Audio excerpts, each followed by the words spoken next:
اعوذ باللہ من الشیطان اللعین الرجیم بسم اللہ الرحمن الرحیم الحمدللہ رب العالمین الصلاۃ والسلام علی محمد وآلہ الطیبین الطاہرین وعلی آلہ الطیبین الطاہرین المعصومین المنتجبین لا سیما بقیت اللہ فی الارضین واللعن الدائم علی اعدائہم اجمعین اما بعد فقد قال رسول اللہ صلی اللہ علیہ وآلہ وسلم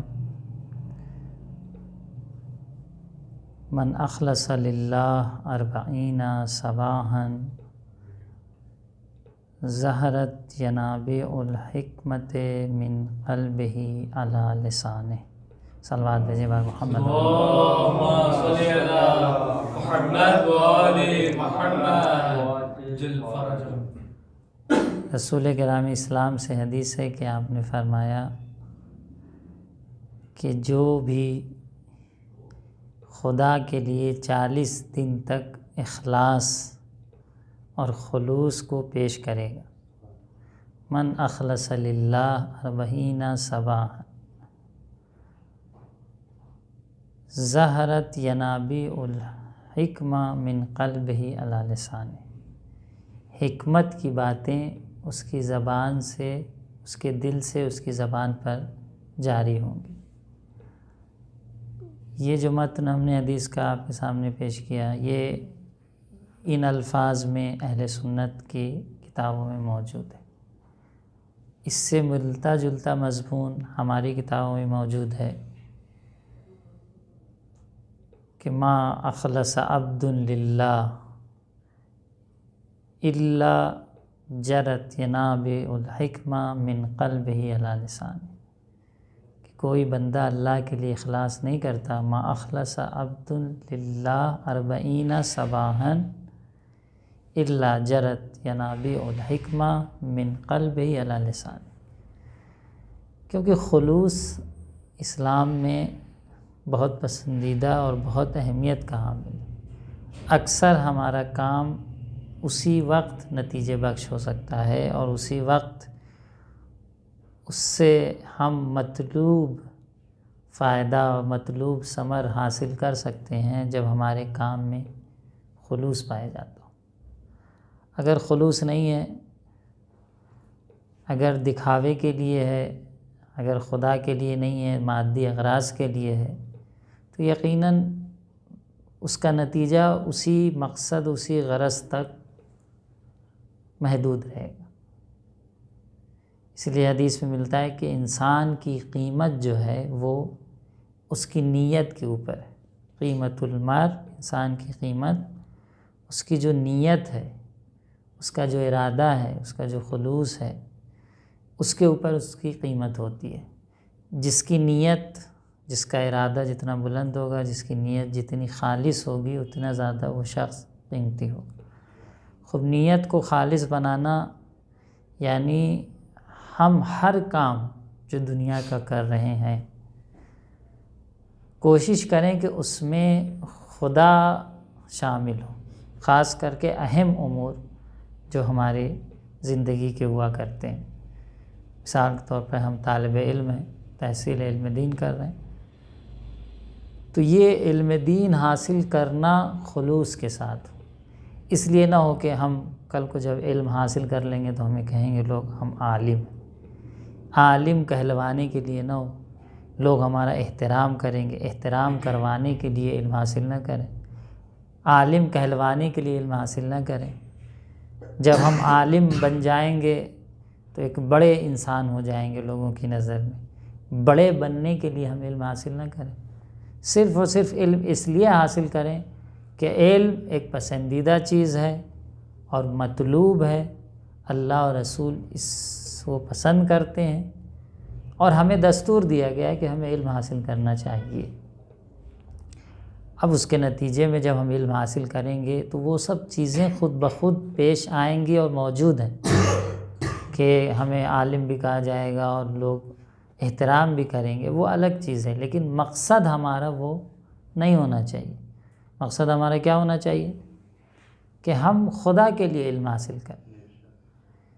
یقیناً جو افراد علم کو خدا کے لیے حاصل کر رہے ہیں اور ان کی نیت میں اخلاص پایا جاتا ہے، ان کے علم کا اثر ان افراد سے کہیں زیادہ ہوتا ہے جو مادی اغراض کے لیے علم حاصل کر رہے ہیں، ولو علم دین ہو، گرچہ علم دین ہی کیوں نہ ہو، کیونکہ جو کام خدا کے لیے ہوتا ہے اس کے اندر جو کام خدا کے لیے ہوتا ہے اس کے اندر بہت سی ایک ذاتی اثرات ہوتے ہیں، ذاتی فائدے ہوتے ہیں، جو کام ہم خدا کے لیے انجام دے رہے ہیں۔ لیکن اگر خدا کے لیے کوئی کام انجام نہیں دے رہے ہیں تو اس کے جو اثرات ہیں وہ بھی محدود ہو جاتے ہیں، کیونکہ خود خلوص جو چیزیں خدا سے مربوط ہو جاتی ہیں اس کے اندر کچھ اثرات پائے جاتے ہیں، وہ اثرات کو ہم ظاہر طور پہ محسوس نہیں کرتے لیکن ہوتے ہیں۔ خود خلوص کے اپنے ایک اثرات ہیں، ایک مثبت، ایک پسندیدہ اثرات ہیں۔ کوئی شخص اگر خالص ہے اور اپنے نفس کو، اپنی ذات کو، اپنی شخصیت کو مخلص بناتا ہے تو اس کے اثرات زیادہ ہیں اور دیر تک اس کے اثرات رہتے ہیں۔ خود جو کام خدا کے لیے جب اس میں تصور یہ آ جاتا ہے کہ یہ کام ہمیں خدا کے لیے انجام دینا ہے تو اس کام میں ایک عظمت، ایک رونق، ایک الگ ہی اثر ہوا کرتا ہے۔ کیوں؟ کیونکہ خدا خالق کائنات ہے، خدا خالق اپنے بندوں کا پیدا کرنے والا ہے، کمال مطلق ہے، خدا کی ذات کمال مطلق ہے، کمال ہے نہیں، ایک ایسا کمال کہ جس کی نہ توصیف ہم کا محقق کر سکتے اور نہ جس کے فضائل و اوصاف بیان کر سکتے۔ تو اب جو کام کمال مطلق سے منسوب ہو کر انجام پائے گا، اس ذات سے منسوب ہو کر انجام پائے گا جو کمال مطلق ہے، تو اس کے اثرات کہیں اور ہوں گے، اور وہ کام جو ہم مادی اغراض کے لیے کہ دنیا کی کچھ چیزوں تک پہنچ جائیں اسے پانے کے لیے انجام دیں، بہت فرق پایا جاتا ہے۔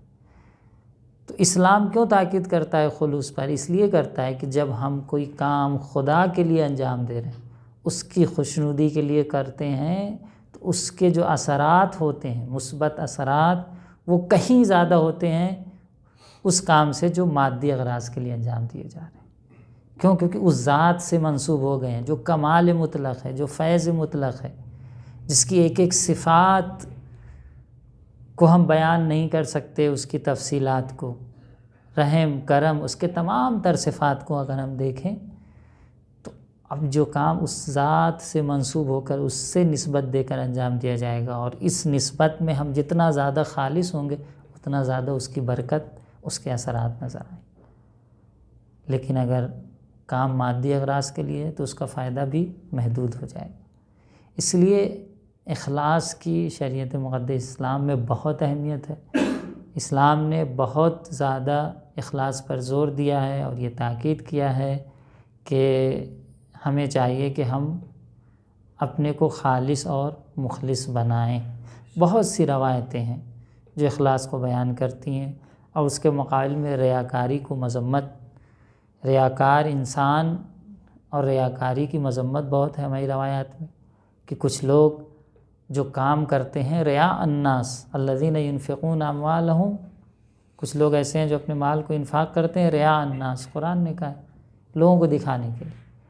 اب کبھی مال کا انفاق، کبھی علم کا انفاق، کبھی شخصیت کا انفاق، کبھی اپنے سے جو چیزیں ہم سے وابستہ ہیں اس کا انفاق، ہم صرف اس لیے کرتے ہیں کہ تاکہ معاشرے میں ہمارا نام بڑا ہو، لوگ ہمیں عزت و احترام کی نگاہ سے دیکھیں، اور ہر انسان کے اندر یہ ایک حب ذاتی پایا جاتا ہے کہ وہ چاہتا ہے لوگوں کی نظر میں محترم و مکرم رہے۔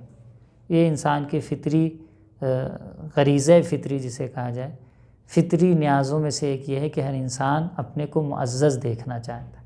کوئی نہیں پسند کرتا کہ اپنے کو رسوا اور ذلیل دیکھے، لوگوں کی نظر میں بڑا دکھے۔ ہر انسان کے اندر یہ خواہش، جس طرح سے بھوک ہے، جس طریقے سے خوشی میں ہنسنا ہے، غم میں رونا ہے، جس طرح سے دوسری فطری ضروریات و نیاز انسان کی ہیں، اسی طریقے سے دوسروں کی نظر میں عزیز ہونا، عزت رکھنا یہ انسان کی فطرت میں پایا جاتا ہے، لیکن اس عزت کو حاصل کرنے کے لیے غلط طریقوں کا انتخاب کرنا، غلط ذرائع سے ہم عزت تک پہنچیں، یہ یقیناً پسندیدہ نہیں۔ اللہ یہ نہیں کہتا کہ آپ عزت حاصل نہ کریں، لیکن یہ ضرور کہتا ہے کہ وَتُعِزُّ مَن تَشَاءُ وَتُذِلُّ مَن تَشَاءُ، عزت ہمارے ہاتھ میں ہے۔ اگر کوئی بندہ اللہ سے جڑ جاتا ہے اور اپنی عبودیت میں صداقت رکھتا ہے، سچائی رکھتا ہے، تو خدا خود اسے عزیز کرتا ہے، اور تاریخ میں ایسے بہت سے نمونے ملیں گے۔ ہاں، اپنے کو خالص و مخلص بنانے میں اور اللہ کی عبودیت سے خود کو جوڑنے میں زحمت ضرور ہے، مشقت ضرور ہے، عام راستوں سے بنسبت تھوڑا سخت راستہ ہے، لیکن اس کا نتیجہ بھی بہتر ہے۔ تو آئیے سوچیں کہ ہم جس کام کے لیے یہاں آئے، ہم کیوں آئے؟ تحصیل علوم دین کرنے ہیں۔ یہ تحصیل علم ہم خلوص نیت کے ساتھ کریں، ایسا نہیں ہے کہ کسی کو دکھانے کے لیے، کسی دوسرے ذاتی مفاد کے لیے۔ اور جب خدا سے منسوب کریں گے، اب خدا سے منسوب کر کے کریں کیسے؟ کیونکہ یہ بھی ایک مسئلہ ہے کہ خدا کا تصور، دیکھیں کسی چیز کو کسی سے منسوب کرنے سے پہلے ضروری ہے کہ ہم اس کا تصور کریں اور اس کی طرف اپنے دل کو متوجہ کریں، ہمارا دل اس کی طرف متوجہ ہو۔ کوئی بڑی شخصیت ہوتی ہے، ہم اس کی قربت حاصل کرنے کے لیے پہلے اس کے بارے میں سوچتے ہیں، تصور کرتے ہیں کہ وہ بہت عظیم شخصیت ہے، اس سے اگر قربت حاصل ہو جائے تو میرے بہت سے مسائل حل ہو جائیں گے، بہت سے میری مشکلات حل ہو جائیں گی۔ تو پہلے اس شخص کے بارے میں معلومات آپ لیتے ہیں، وہ ہے کیا، اس کی شخصیت کیا ہے، اس کا کیا اثر و رسوخ ہے، یہ تمام چیزوں کو آپ پہلے معلومات لیتے ہیں۔ پھر جب آپ کو پتہ چلتا ہے کہ نہیں با اثر و با رسوخ انسان ہے، اثر و رسوخ رکھتا ہے، تو پھر آپ اپنے کو اس سے منسوب کرنے کی کوشش کرتے ہیں۔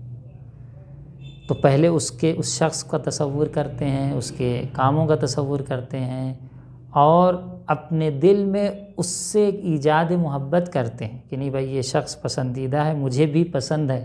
اگر آپ کے دل میں اس سے نفرت پائی جائے تو آپ کبھی بھی اس سے قریب ہونے کی کوشش نہیں کریں گے۔ کب قریب ہونے کی کوشش کریں گے؟ جب اس کی شخصیت، اس کا اثر و رسوخ، اس کا عہدہ یا مقام، کوئی نہ کوئی چیز آپ کے لیے محبوب ہو، جس سے آپ کو اچھا لگے کہ ہاں بھائی یہ شخص ہے اس لائق اور اس سے ہم بہت کچھ حاصل کر سکتے ہیں۔ اگر آپ کے دل میں اس کے بنسبت نفرت پائی جاتی ہو یا بے توجہ ہو، کوئی دل میں اس کی طرف کشش نہ ہو، تو آپ کبھی بھی اس کے قریب نہیں جائیں گے۔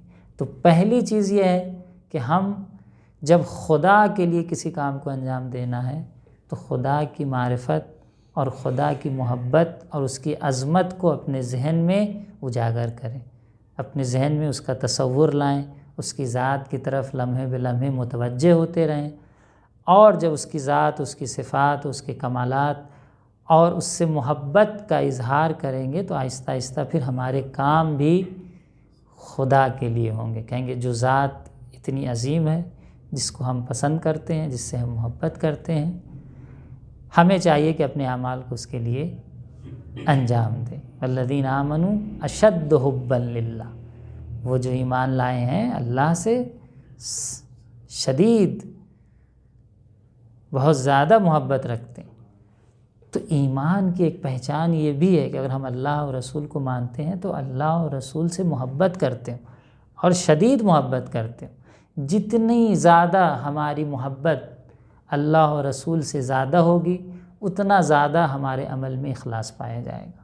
اگر ہم اخلاص تک پہنچنا چاہتے ہیں، اپنے عمل کو خالص بنانا چاہتے ہیں، کہ یقیناً تبھی ہمارے اعمال مثبت اور دیر پا نتائج رکھ سکتے ہیں جب ہمارے عمل میں اخلاص پایا جائے۔ ورنہ ہم نے دیکھا ہے دنیا میں بہت سے افراد ایسے ہیں کہ ایک ہی طرح کا عمل انجام دیتے ہیں، سب ملتا جلتا عمل انجام دیتے ہیں، لیکن کسی ایک کا عمل اتنا زیادہ عروج پیدا کر لیتا ہے، اتنا زیادہ بلندی پیدا کر لیتا ہے، اتنے زیادہ اس کے اثرات ظاہر ہوتے ہیں کہ وہی عمل دوسرے شخص نے انجام دیا لیکن اس کے وہ اثرات ظاہر ہوتے ہوئے نظر نہیں آتے۔ کیوں؟ کہیں نہ کہیں اخلاص کا مسئلہ وہاں پر پیش آتا ہے۔ تو کوشش کریں کہ اپنے نفس کو، اپنی ذات کو، جو ہم یہاں آئے ہیں جب تک ایک معنوی تعلق خدا و اہل بیت سے ہمارے دل میں نہیں ہوگا، یہ علم جو نور ہے، نورانیت ہے اور حکمت کی شکل میں ہماری زبانوں سے ظاہر ہونا چاہیے، ظاہر نہیں ہوگا۔ اسی لیے روایت میں بھی ملتا ہے کہ جب انسان کا عمل جو ہے اخلاص کی منزل پر پہنچ جاتا ہے تو پھر یہ بصیرت اور فہم و معرفت جو ہے وہ بڑھ جاتی ہے۔ فہم و معرفت و بصیرت کیا ہو جاتی ہے؟ بڑھ جاتی ہے۔